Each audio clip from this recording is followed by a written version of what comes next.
الأول إلى ركنية ثانية على التوالي، رابعة في هذا الشوط الأول لمصلحة أصحاب الأرض، لمصلحة نادي كاظمة. سلطان صلبوخ، وبالفعل هي ركنية رابعة لمصلحة كاظمة.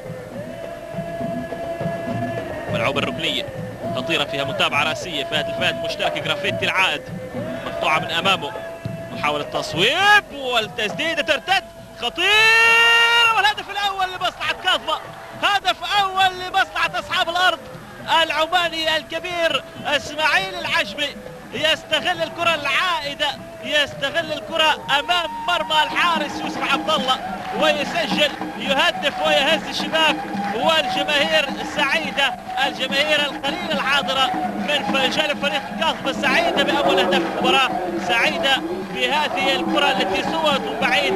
كما قلنا يعني سلاح التسديدات أصبح سلاحا معتمدا لنادي كاظمة في الكرات الأخيرة، والتصويبة عادت من حارس المرمى. لاحظ الكرة ارتدت من يوسف عبد الله، تابعها بعد ذلك اسماعيل العجمي، كرة هدف والتقدم لمصلحة أصحاب الأرض.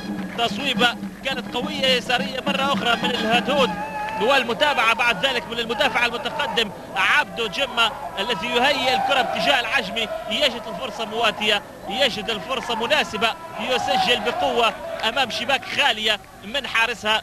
هدف دون مقابل لمصلحة كاظمة في وقت يعني بالتأكيد سيرفع من إيقاع اللعب، سيرفع من وتيرة هذه المباراة، وسيزيد المنافسة والإثارة في